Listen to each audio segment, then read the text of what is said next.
Hello everyone, আজ আমি আপনাদের নিয়ে যেতে চলেছি এক ঐতিহাসিক এবং আধ্যাত্মিক স্থান তারকেশ্বর শিব মন্দিরে। এটি একটি মন্দির নয়, এটি এক আধ্যাত্মিক অভিজ্ঞতা যা আপনাকে শান্তি, সান্ত্বনা এবং শক্তি প্রদান করবে। বঙ্গে যতগুলো শিব মন্দির আছে তার মধ্যে সবথেকে অন্যতম হলো তারকেশ্বর শিব মন্দির। শ্রাবণ মাসে অনেক মানুষ এখানে পদব্রজে আসেন জল ঢালতে বাবার মাথায়। কি করে আপনারা যাবেন বা কিভাবে পুজো দেবেন সবই রইল এই ভিডিওতে, তাই ভিডিওটিকে প্রথম থেকে শেষ অবধি আপনারা দেখুন।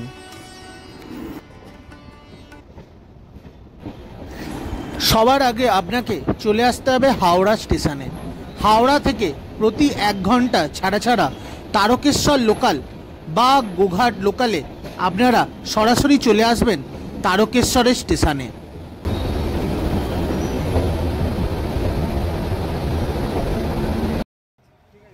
তারকেশ্বর লোকালগুলিকে সাধারণত 2 ও 3 নম্বর প্ল্যাটফর্মে দেয়। 2 এবং 3 নম্বর প্ল্যাটফর্ম থেকে আপনারা ওভারব্রিজের মাধ্যমে চলে আসবেন 1 নম্বর প্ল্যাটফর্মের সাইডে। সেখান থেকে সোজা রাস্তা বরাবর সামনের দিকে এগিয়ে যাবেন, একদম যে রাস্তাটা চলে যাচ্ছে মন্দিরের দিকে।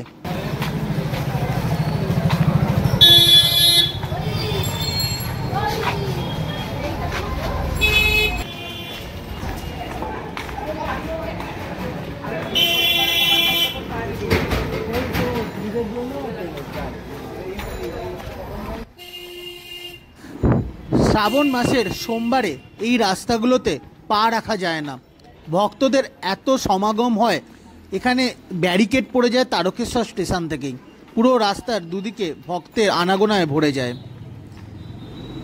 এই যে 3 মাথার মোড়টি আসবে, এই 3 মাথার মোড় থেকে আপনাদের চলে যেতে হবে ডান দিক বরাবর।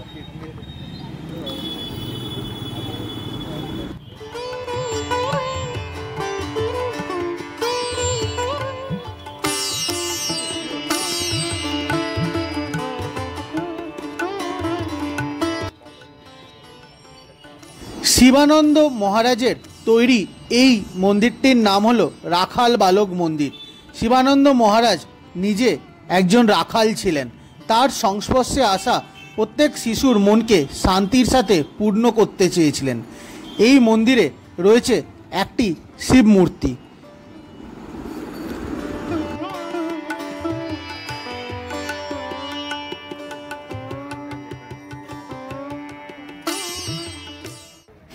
এটি হলো তারকেশ্বর মন্দিরের প্রধান সিংহদুয়ার। এই বরাবর আপনারা চলে গেলেই পৌঁছে যাবেন তারকেশ্বর মন্দিরে।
এইটা খেয়েছিলাম, লোকনাথে খেয়েছিলাম, ভালো খাওয়া।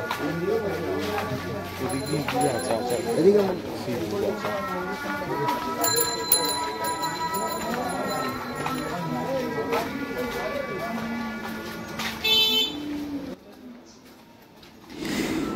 মন্দিরে ঢোকার মেন গেটের সামনেই দুদিকে রয়েছে সারি সারি দোকান।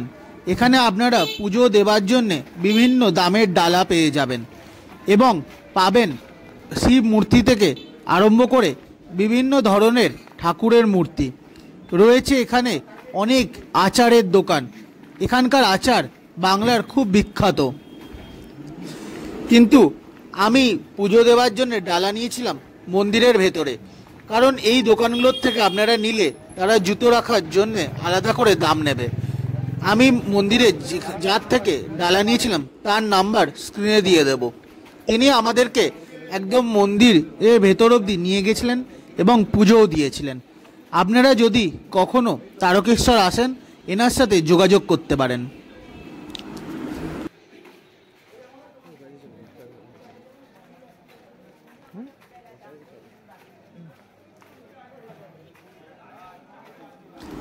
একদম আমরা এসে গেছি তারকেশ্বরের মন্দিরের একদম প্রধান গেটে। এখান থেকেই আপনারা সোজাসুজি চলে যাবেন একদম বাবার মূর্তির কাছে। এখানে পুজো দেওয়ার জন্য অনেক পুরোহিত আছে, আপনারা তাদের সাথে যোগাযোগ করতে পারেন। কিন্তু আমি কিভাবে দিয়েছিলাম দেখুন, এই সাইড বরাবর একদম পুকুরের পাশে চলে আসবেন। এই পুকুরটির নাম হলো দুধ পুকুর।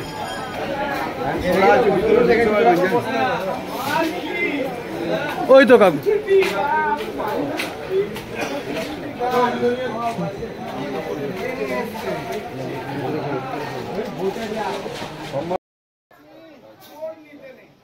এই পুকুরটি দুধ পুকুর নামে পরিচিত। একদিন শিবলিঙ্গের কাছে পূজা করার সময় প্রার্থনার সঙ্গে সঙ্গে পুকুরের মধ্যে হঠাৎ বাবার কাছে পুজো দেন। এখানের নিয়ম হলো ছেলেরা শরীরের ওপরের অংশ কোনো রকম জামা না পরেই পুজো দিতে হয় এবং মেয়েদের শাড়ি অত্যন্ত বাধ্যতামূলক এখানে পুজো দেওয়ার সময়। শ্রাবণ মাসের প্রত্যেকটা সপ্তাহে এখানে ভক্তের সমাগমে ভরে যায়। তখন বাবার মাথায় ভেতর থেকে জল দেওয়ার ব্যবস্থা থাকে না। প্রতিদিন ভোর 5:30 থেকে এখানে পুজো অর্চনা শুরু হয়ে যায়। ভক্তরা পুজো দিতে পারেন এবং তা চলে দুপুর 12টা অবধি। আবার কিছুক্ষণ বন্ধ থাকে মন্দির, আবার খোলা হয় বিকেলবেলা 4:30-র সময় এবং পুজো দেওয়া চলে 7:30 থেকে 8টা পর্যন্ত।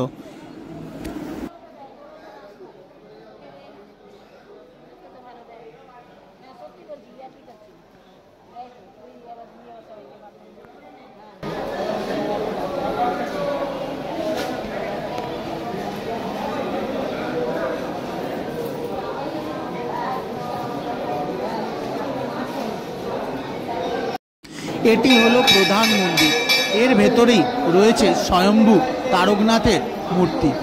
সেখানে গিয়ে আপনারা যে কোনো দিন পুরোহিতের সাথে বা একাই আপনারা দর্শন করতে পারবেন এবং বাবার মাথায় জলও ঢালতে পারবেন।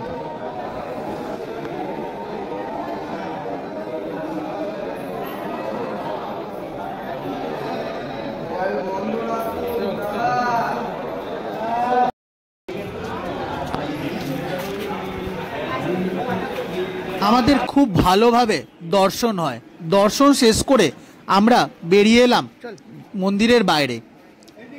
এখানে অনেক আচারের দোকান আছে এবং এখানকার প্যাড়াও খুব বিখ্যাত।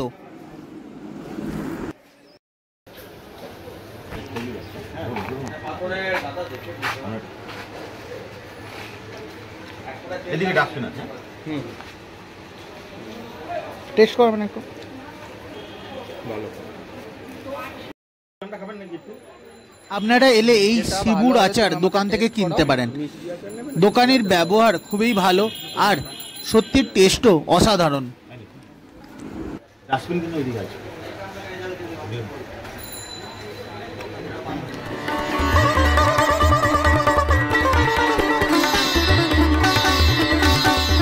পুজো দেওয়া শেষ করে আমরা চললাম এবার বাড়ির উদ্দেশ্যে। এখানে মূলত সোমবার প্রচুর ভিড় হয়। সোমবার ছাড়া অন্যান্য দিনগুলো তুলনামূলকভাবে ফাঁকা থাকে। শ্রাবণ মাসে মানে এই সময় এখানে ভক্তের আবির্ভাব প্রচুর পরিমাণে হয়। এইটা সময় এলে আপনারা স্বস্তি ভরে পুজো দেওয়া অসম্ভব হয়ে পড়ে।